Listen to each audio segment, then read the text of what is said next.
In this video I'm going to show you how you can easily remove email button from your Facebook page. Be sure to watch the video to the very end so you don't make any mistakes. Let's get started, guys, and first off we need to open up Facebook app. Once it is done, tap right here to go to menu. Here, first off, we need to switch from our main Facebook profile to the page.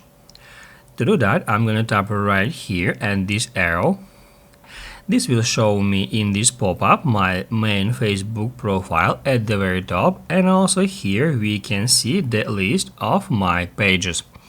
Now I'm gonna choose one to switch to it. And once it is done, we need to tap right here at Pages Profile Picture to head over to it.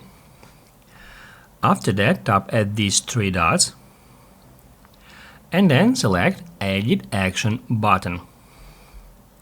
As you can see here, I have email button added to my Facebook page, and now all we have to do in order to remove it is just tap right here at Remove.